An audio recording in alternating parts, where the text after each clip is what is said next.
Week 8 waiver wire gems, fantasy football. Quarterbacks, David, who you got? Who are your top 2 quarterbacks? Number one, it's got to be Tua, right? And Yeah. I'm not scared to make the jump of rookies. I did it with Justin Herbert after one game. If they're scramblers, that's the asterisk. If they're scramblers, and I believe just barely Tua qualifies as a running quarterback, so he's my number one ad. Number 2, it's got to be Jimmy G for me, just because I'm looking ahead to the playoffs. And at this point, if I think I can make it playoffs, I want who's going to perform weeks 14, 15, 16. Don't love the week 14 matchup against Washington. I do think it's solid because they'll be winning, have plenty of chances to score. 15 and 16, he got Dallas Cowboys and Arizona Cardinals. I want Jimmy Garoppolo stashed now.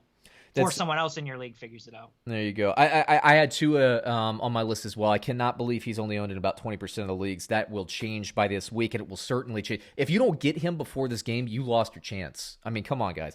But I'll give you 2 other names since you mentioned Tua. Joe Burrow owned in less than half the leagues out there. It's a 1 QB ad. Yeah, I mean, come on, guys. They're throwing in volume, and they have really good receiving options. Another one, Teddy Bridgewater gets incrementally better every week, and I like this offense for Carolina. He's up and down, but we're talking about waiver wire quarterbacks. If you miss out on Tua, if you miss out on some of these other guys, I think he's a reasonable ad. Running backs, give me your top 2. Number 1's got to be Jamycal Hasty, right? We're talking about perhaps the most potent rushing offense in the NFL. A guy who's got 2 running backs, Mostert and Wilson Wilson probably going on IR. He's got a chance to stake his claim. So I'm shooting for upside with Jamycal Hasty. It's my top running back claim. I like Chase Edmonds, who still isn't owned in quite a lot of leagues yet. Kenyon Drake should be. Yeah, Kenyon Drake goes down with an injury. It didn't look good to me. It looked worse than the Carson injury. And I'll give you another name too, just because we just mentioned it. Carson's injury, I don't know what that is. So Hyde is a must start this week as well. Do you have another one on the list? Hyde was my number 2 because I like shooting for upside at this point. If it wasn't those 2 guys, and I'm not shooting for upside, and I'm shooting for a sure thing who I know is going to touch the ball probably the rest of the season, is LaMichael P. Ryan. Yeah, I was going to say that was one I would just add to the list as well, based on what you said earlier in the Jets segment and his usage last week. And this Jets offense, it will improve as we move towards the end of the season. But I think the coaching staff is just going to be flushed at the end of the year. Which is good. I think it'll give people a fresh start. Next one, we got wide receiver. Give me a couple of, I guess, your top 2 here. I got one that's great. I'm loving one of these. He's not available in my league, but he's available in more than half. But you start, David. Well, the 2 guys I was talking about were the two guys who I think have that crazy high floor, and that's Corey Davis and Sterling Shepard. Corey Davis, talked about it before, one of 5 wideouts, 5+ targets, double-digit fantasy points in every game he's played this year. Sterling Shepard hasn't scored a game of less than 7.5 fantasy points since Week 15, 2018. These guys need to be on rosters. I like, and I can't believe he's only owned in 48% of the leagues when I checked this morning, Kirk, Arizona. I mean, this dude, he's a guy that's been injured, so he's easy to forget about, like Davis, who you just mentioned. But since he's been back in the lineup, he's been featured. I would say he's probably more of a consistent play than Larry Fitzgerald. People are rolling coverage over to DeAndre Hopkins. I think Kirk is probably, at this point moving forward, possibly even locked in as like your second flex, locked into your lineup. I can't believe he's available in more than half the leagues. In the right matchup. I'll throw one more out at you, who we talked about earlier in the podcast, just to give you another option here. Cole Beasley. This week, I think he scores well. Like I said, I think he's the most likely build to get in the end zone for wide receivers this week. With respect to Diggs, I just like the matchup for Beasley Moore. And you mentioned he's been consistently scoring. I think there's only been one game where he's been under 10 fantasy points this year, and he was at 9.8, if I remember you correctly, David. So a few really good options. And I'll throw this out there. We've been talking about him. He's available in nearly 1/3 of the leagues out there. Fulgham for Philadelphia. If he's available, he'd be both me and David's number 1 wide receiver, I think, if he's still out there. And Higgins is owned in only 65% of the leagues. Oh, you're talking about T? T Higgins is only owned in 65% of the leagues. If you're playing an 8-team league, go on and add T Higgins. He should have been added 4 weeks ago. He should have been, absolutely. Tight ends, David, give me your favorite.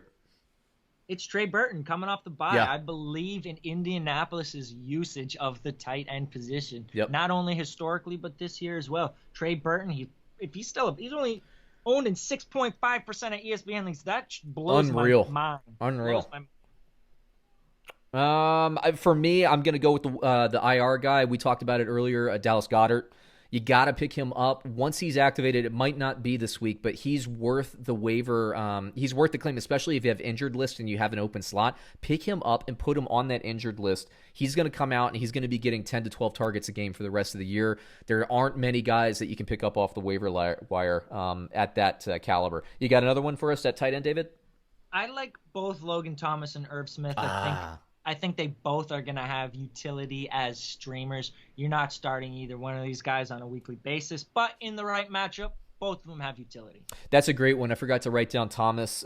You were talking about him before the season. Since the Washington football team has made the switch at quarterback, he's been featured more. He's been open in the end zone all year. Don't worry about that first game when it was a slop game. It was rainy, and then Kyle Allen got hurt, and Alex Smith came in.